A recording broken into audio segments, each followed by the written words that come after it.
ভাবুন, রাত ২টো, আপনি বিছানায় শুয়ে আছেন, চোখ বন্ধ, কিন্তু ঘুম আসছে না। ভেতরে আপনার বাচ্চা নড়ছে, মাথায় হাজারটা চিন্তা। বাচ্চা ঠিক আছে তো? আমি ঠিকমতো খাচ্ছি তো? ঘুম না হলে বাচ্চার ক্ষতি হবে না তো? আর পাশে হয়তো আপনার স্বামী দিব্যি নাক ডাকছে। কিন্তু একটা প্রশ্ন, প্রেগন্যান্সিতে ঘুম না হলে সত্যিই কি বিপদ হতে পারে? আর যদি পারে, তাহলে আজ রাত থেকেই কি বদল আনতে হবে? আজকের ভিডিওতে আমরা বলবো কেন প্রেগন্যান্সিতে ঘুম কমে যায়, রাতে কি খাবেন আর কি খাবেন না, কোন অভ্যাস 7 দিনের মধ্যে আপনার ঘুম ঠিক করবে, আর শেষে বলবো একটা সাইলেন্ট ভুল যা 80% মা আননোয়িংলি করে বসেন। শেষ পর্যন্ত দেখুন, কারণ আজকের তথ্য আপনার আর আপনার বাচ্চার ভবিষ্যতের সঙ্গে জড়িত। কেন প্রেগন্যান্সিতে ঘুম কমে যায়? প্রথমে সমস্যাটা বুঝি। প্রেগন্যান্সিতে 3টি কারণের জন্য ঘুম নষ্ট করে: হরমোনাল পরিবর্তন, শরীরের অস্বস্তি বা পিঠ ব্যথা, অ্যাংজাইটি ও ভবিষ্যতের চিন্তা। বিশেষ করে দ্বিতীয় থেকে তৃতীয় ট্রাইমেস্টারে শরীরের ওজন বাড়ে, বারবার প্রস্রাব পায়, অ্যাসিডিটি হয়। আর একটা জিনিস জানেন, রাতে বেশি কার্বোহাইড্রেট বা ঝাল খাবার খেলে শরীরের তাপমাত্রা বাড়ে আর ঘুম ভেঙে যায়। এখন প্রশ্ন, তাহলে রাতে কি খেয়ে ঘুম আসবে? এখানেই আসছে আজকের মূল সমাধান। রাতের সঠিক ডায়েট প্ল্যান। যদি আপনি ঘুম চান, তাহলে রাতের খাবার হতে হবে হালকা, প্রোটিন সমৃদ্ধ, কম ঝাল, কম তেল। আদর্শ মেনু দিচ্ছি: 1 বাটি নরম ভাত, 2টো আটা রুটি, ডাল বা মুগ ডাল, হালকা সেদ্ধ সবজি, 1 পিস মাছ বা পনির। অ্যাভয়েড করুন ফাস্ট ফুড, অতিরিক্ত ভাজা, কোল্ড ড্রিঙ্ক বা অতিরিক্ত চা, কারণ চায়ের ক্যাফেইন 6 থেকে 8 ঘন্টা শরীরে থাকে। রাতে 9টার পর চা খেয়ে যদি বলেন ঘুম আসছে না, এটা ঠিক তেমন যেমন কেউ কফি খেয়ে বলে আমি কেন এত এনার্জেটিক। কিন্তু শুধু ডিনার যথেষ্ট নয়, ঘুমের আগে ছোট্ট একটা স্ন্যাক্স ম্যাজিক করতে পারে।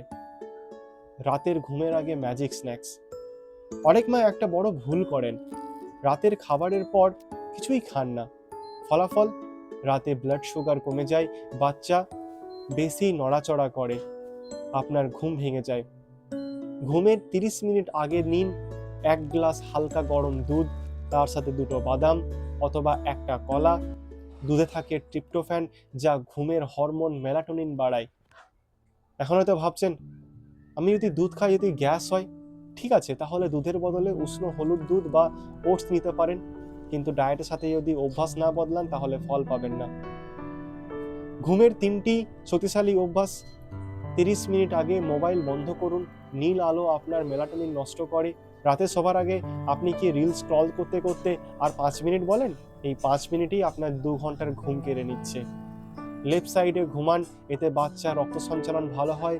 হালকা ব্রিদিং এক্সারসাইজ, যেমন 4 সেকেন্ডের শ্বাস নিন, 4 সেকেন্ড ধরে রাখুন, 6 সেকেন্ডে ছাড়ুন। মাত্র 5 মিনিটেই হৃদস্পন্দন কমে যাবে। কিন্তু যদি ঘুমের মাঝেও বারবার উঠে যান, তাহলে পরের বিষয়টা কিন্তু খুব গুরুত্বপূর্ণ। রাতে বারবার জেগে ওঠা কমানোর কৌশল।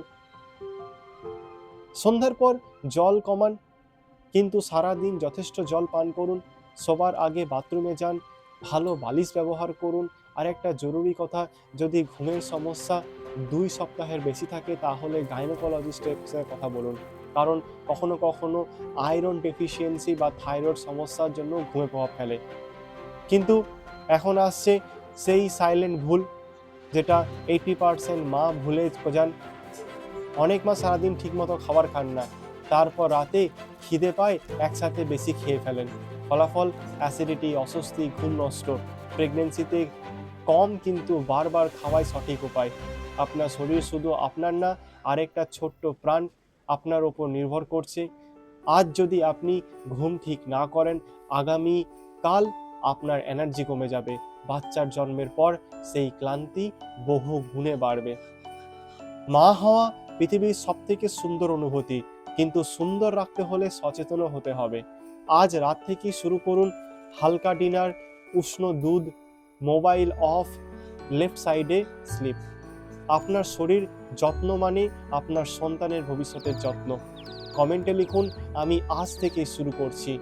আর যদি আপনি চান নিউ বর্ন বেবিদের কেয়ার নিয়ে পরের ভিডিও দেখতে, তাহলে বেবি কেয়ার লিখে কমেন্ট করুন। কারণ পরের ভিডিওতে আমি বলবো নবজাতককে প্রথম 7 দিনে কোন 5টি ভুল করলে আজীবন প্রভাব পড়তে পারে।